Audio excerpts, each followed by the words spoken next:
hadro hurda seexan waayo harkaygu laba ahaayo hayaamay horseed la'aano habhaabtay waxaanan hayne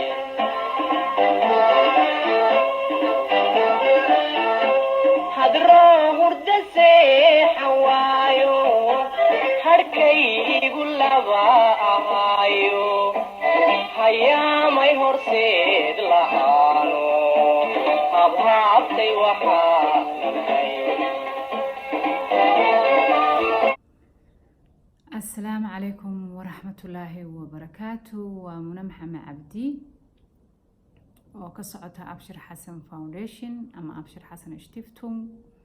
channel كان إذا كلا سو حريرين أنا أبشر حسن فاونديشن أما أبشر حسن اشتفتم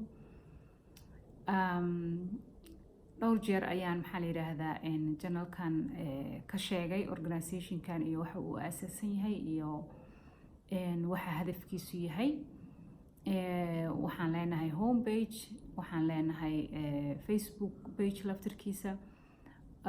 oo waxaan u maleynayaa dad badan oo Soomaaliyeed ay arkeen. waxaan rajeynayaa channelkana in YouTube channelkana inay dad badan ay arkaan. intaa kadib waxaan rabaa walaalaha Soomaaliyeed in aan la wadaago qof runtii waxaan ahay jecel inay wax badan akhriso haddii waqtigu u saamaxo. saa idin sheegtay hooyo waxaan ahay cunug special need haysata, marka waqtigu uu iska yaryahay.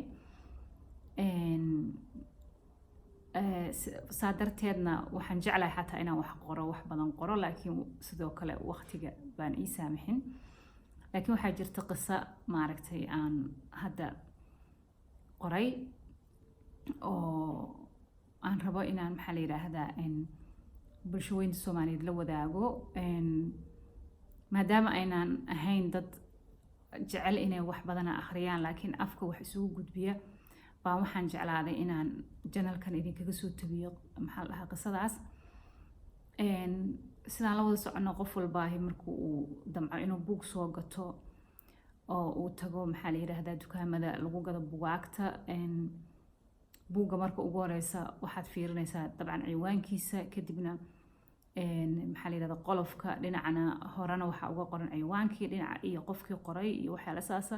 dhinaca gadaalana waxaa uga qoran qisadii oo maaragtay horudhaceedii kooban oo yar.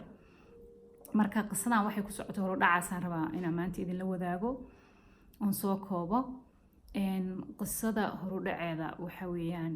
waxay ku socotaa ama central characterka ah wiil yar oo la yiraahdo Guuleed. Guuleed waa wiil asagoo aanan gaarin sanad labadii waalidba weynaya, labadiis waalidba waa dhimanayaan. Guuleed wuxuu ku dhashay tuulo yar oo la yiraahdo Meegaag oo ku taala maxaa la yiraahdaa gobolada dhexe xadka Soomaaliya iyo Itoobiya u dhow. kadib markii waalidkiis dhintaan Guuleed waxaa la wareegaya maxaa la yiraahdaa xigtadii iyo xigaaladii iyo qaraabadii markaa dadka ugu sokeeyay.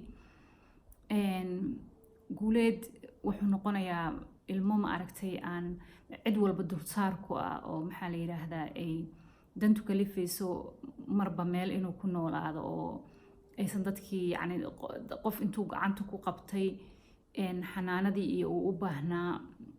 maarkinoo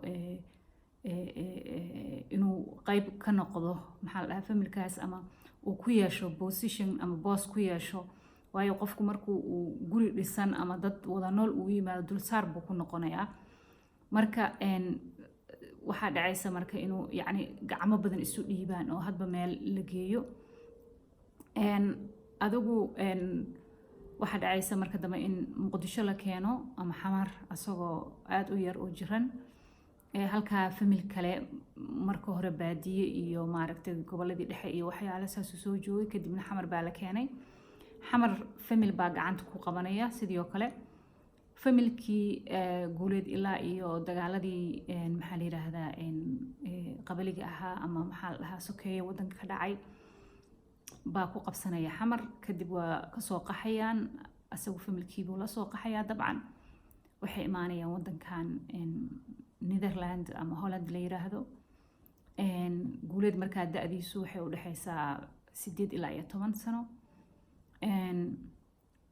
guuleed marka waayihiisi nololeed tan iyo maalintuu labadiisa waarid waayay ilaa iyo hayaankii nolosha iyo waxyaalo kala kulmay iyo qaabku uu maaragtay u management gareeyay ayaan rabaa insha Allah inaan maaragtay idin la wadaago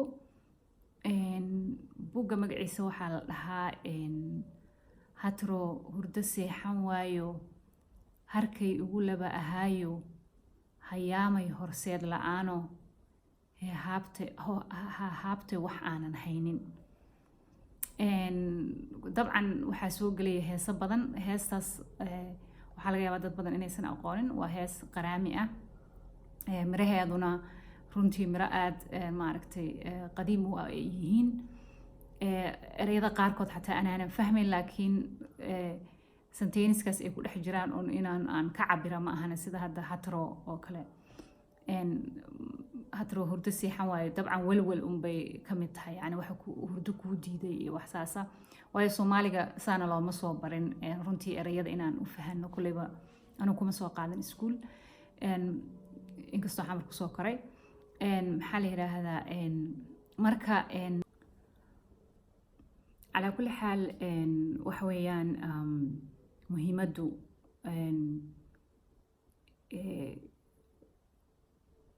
أما محل هاي إيشيء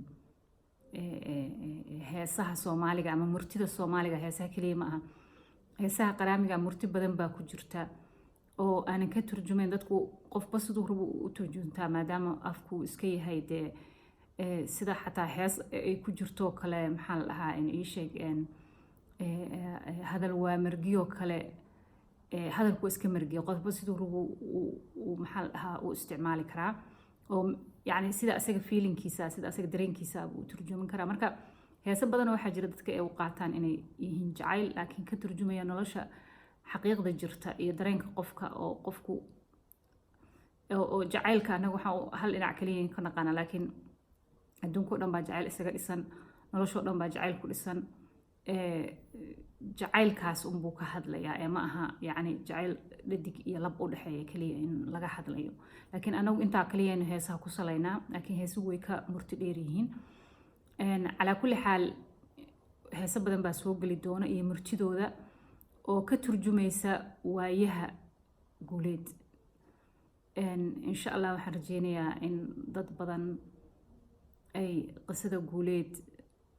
magacana aad ka dareemi doontid kuleyba guuleed waa magac Soomaaliyeed oo qadiimi ah waxa qofka loogu bixin jiray magacyadana waxay ahayd yani waa duco loogu duceynayo yani inuu guul gaari doono iyo inuu san gaari doono waynu arki doonaa haduu Ilaahay yiraahdo insha Allah marka waxaan rajeynayaa in dad badan fiirsan doonaan assalaamu calaykum waraxmatullaahi wabarakaatuh hatro hurdo seexan waayo harkay ulaba hayo hayaamay horseed la'aano habhaabtay waxaanan haynin